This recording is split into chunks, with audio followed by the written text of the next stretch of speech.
Alright, hi everyone. I'm making this video to show me replacing some of the stereo equipment in my BMW 330i. I bought this car used about a year ago, and it came with the Harmon Khardon upgraded system, which I find to not be very good, so I'm replacing it. It has a ridiculous amount of speakers, like 3 in the front doors, 3 in the back, or 2 in the back, and then subwoofers, so I'm going to be replacing that with 2 speakers in the front door and 2 speakers in the back and the amplifier. So let me show you the equipment that I got. Okay, so here is my amplifier. It's a Alpine SA32F. That's S-A32F. It's 4 channels, 55 watts a channel at 4 ohms.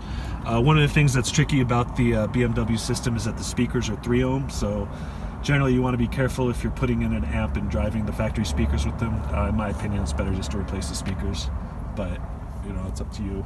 I got these Memphis 6.5 inches for the front door speakers, and those will be replacing the tweeter and the mid-range speakers. And these are 35 watts, so they're not actually powered right for the amp, but I'll just turn down the gain a bit on their channel and it'll be fine. Yeah, so you know, the Harmon Khardon is supposed to be like a very nice upgrade, but I find that most factory upgraded stereos still really suck. So I had a friend with the Porsche 718 Cayman with the $1,000 upgraded Bose stereo, and it sounded like the band that I tried to start in high school. It was really terrible. So I would always recommend just getting the factory stereo and just going to Crutchfield or Best Buy and just picking up some speakers around, if this is something you've been debating recently. Anyways, okay, so I showed you the equipment. I've already gotten started on this a little bit. So this is the inside of my trunk. Been ripped apart. It's actually not too bad to get to this point. This cardboard baffle comes out pretty easily. There's these holes. Let me get the screws.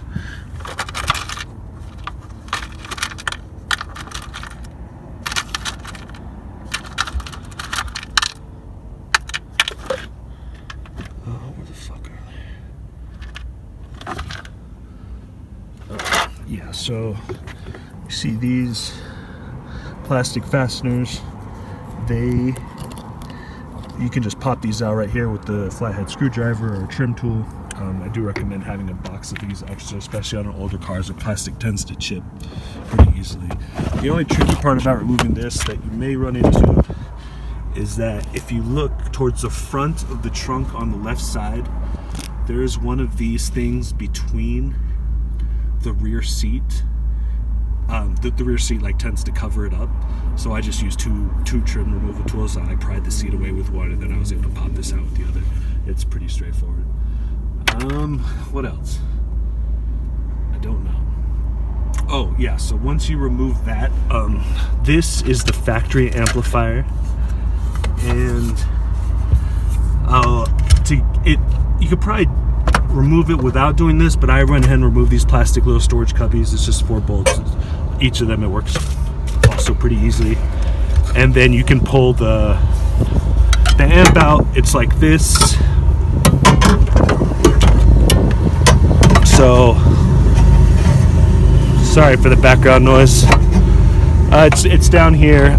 You pull it out, and you can see that there's 4 screws right here, and those don't need to be removed. You can remove them like I did, and you'll probably lose them like I did, but they actually don't need to come out. So this one, and then there's one behind this protective foam insulation. And then the connector comes out of the top. It's just this is a little latch. You can just let's see. You just push this tab in, and let me set this on the tripod because I need 2 hands to do it. Yeah, you just set it on you can just push this latch in, slide this out, and then it comes out, and these 2 connectors also slide right out. So if you look online, you'll see some references to the black half and the gray half, and that's what this is. So let me make sure the camera's on there.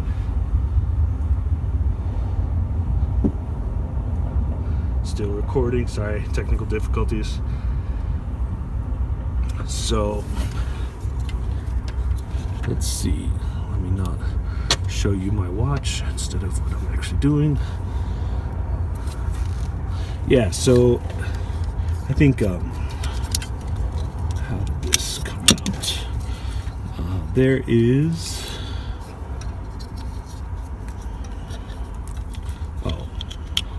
so you can see that this, I think this is how I can fucking go. Oh, yeah, this is the right. Oh man. Yeah, you know, I should have filmed this before I actually took it off, but you'll fiddle around, you'll find it. There's like these tabs right here. You can just push them in, and then they should slide right out. So on this thing, these holes right here have a little tab right there, and you can just push that in with the screwdriver and slide the connectors out. So this is the audio and power from the head unit, the power turn-on wire, or the amp turn-on wire. I've already gotten started on the wiring job a little bit. You can see right here I actually cut one of the wires. That wasn't intentional. I was trying to strip it and then I just accidentally cut too hard. But it is actually possible to pull out the wires without damaging the connector. So if you just stick a flathead screwdriver right in there, then you should be able to pull the wire out. Sometimes it takes a little, like, you got to get under there a little, but in that case it looks like this, or like this. This is a better example, because in the yellow one it actually came off the connector as well. So, but the white one was pulled correctly, and then I'm just using T-taps to tap into the wire. So the wiring diagram, like which wire is what, is online. I'll post a link in the comments. There's someone who's done some like extensive work and did a lot of really nice documenting of what he found and posted it online, so that makes my job a whole lot easier. All right, so what's next? So actually you can see that I've got, so this white wire is the amp turn-on wire, and I've used the tap, this, I forgot what those things are called, but I'm gonna go look it up real quick. They call them tap splices. So I used a tap splice for the turn-on wire. So this is a signal that the head unit sends to turn on the amp when you turn the key to the ignition or the accessories setting. So that goes straight to the this is the turn-on signal. And then you can see I've got the ground, and you know, I actually found a little surprising like how many points on the chassis aren't ground in the BMW, so I had to do a little digging. I actually don't know where the final ground point is because I don't know where I'm gonna mount the amp. It doesn't quite fit in the original location with the screw holes, which was to be expected. So the next step will be to find a good place to mount it, but I just wanted to do a quick turn-on test, just wire it up however I could and turn it on. And so I've got the head unit turn on signal, I've got the ground, and I've got the power. So one of the things that's very nice about the BMW is that the power's in the back. I mean the battery's in the back, so tapping into the battery power for the amp is really easy. Surprisingly, there's already like a double, I don't even know what the name for it. It's a double like power connector on the terminal. So adding a third one, I need to figure out what I'm going to do there right now. The cable's just shoved in there, which is extremely safe, I'm sure. Don't try this at home. What else? Oh yeah, you know, the other thing that's very nice about the Harmon Khardon system is the fact that what was I going to say? Oh, since the amp is in the back and the battery's in the back, running power to a new amp is really easy. And since the speakers, like normally you'd have to run your own speaker wire from the back if you were adding an amp all the way up to the front again. And there I am. Now you actually don't have to do that because there's already speaker wire run from the head unit down to the trunk for the amp and then back up to the speakers. So, thank you, BMW. All right, so look, I've got everything wired on. Let's give the keys, we'll turn it on and see if it powers up. which it does. I already tried it, but just for theatrical effects, I'll try it again. I wasn't gonna make this a bloopers reel.